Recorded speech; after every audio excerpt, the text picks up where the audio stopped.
Alright, y'all, so this video is going to be about another Capitol Police officer. Now, this is the third officer to die by suicide. Now, his name is Gunther Hashada. Now, if anybody knows how it's actually said, if I'm saying it wrong, definitely correct me on how I'm saying that. Now, he was found dead in his home on July 29th, so about 3 days ago. Now, his partner, he has been with the department since 2003. His family has set up a GoFundMe page. Now, with that being said, he is a husband, a father, and leaves behind his wife and 3 children. Okay, so here's my problem with this, okay? This is all a big political game. That's all it is, alright? When we have riots over the summer, everybody wanted to play it off like nothing happened. Am I right? I mean, there were cities being literally burned down to the ground. There were officers stranded in buildings.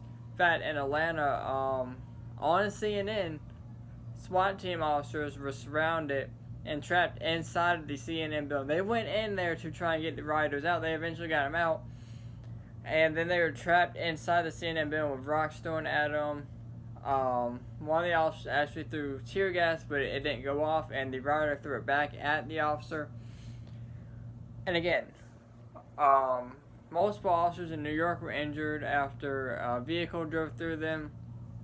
In South Carolina, man pulled out a gun and tried to shoot 3 officers.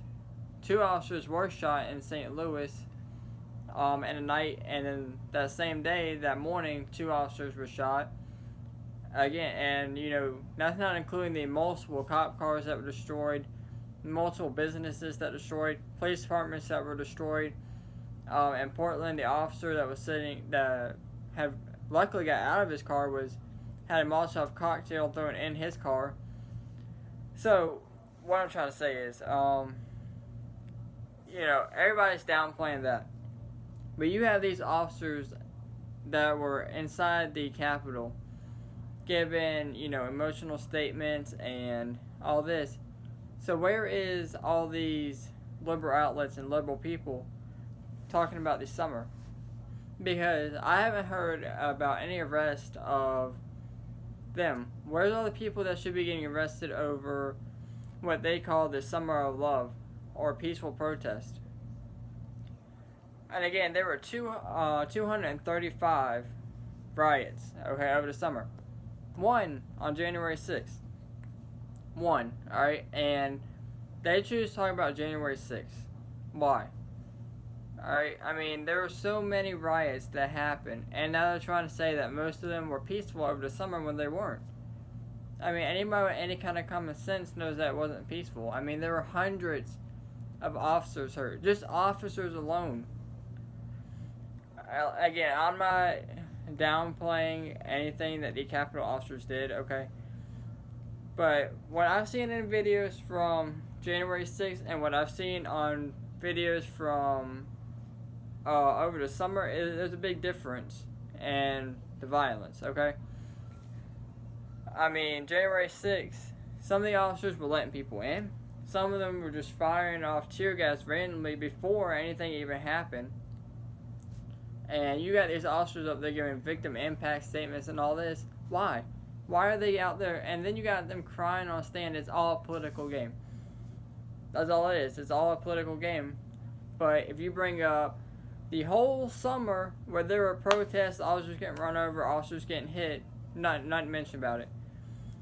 These officers that are on the streets every day went through a whole month, 2 months, 3 months of dealing with what these officers went through in a day. And what these officers went through on the streets was far worse. And if all these people that are calling them out, all these Democrats, if they really cared and it was so violent, why didn't they just send the National Guard? Why not send the National Guard, right? They claimed all day they had them on standby, so why weren't they called in? That's just my whole thing, alright? And, people over the summer, they're getting their charges dropped. Why? Why are they getting their charges dropped?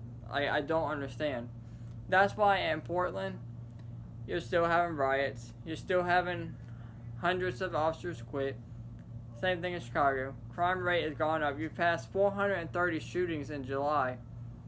Still don't want to do nothing about it. You still got officers quitting. New York got officers quitting by thousands, hundreds. Alright, and it's not even big cities no more. It's funding down to rural cities where you don't even have crime. Now crime's happening. Now you got officers quitting down here. It's not gonna work. We need officers, but you know, these Democrats, that these officers up here on the stand all the time. Oh, we stand behind. No, you don't. No, you don't. You do not stand behind them. The only reason you are even talking about them is because they were there, and you want to make all Trump supporters look bad. That's all that is. But for all of our police officers out there, they're actually out there, you know, helping us and protecting us. Thank you for what you're doing. As always, thank y'all for watching, and let me know what you guys think down in the comments below.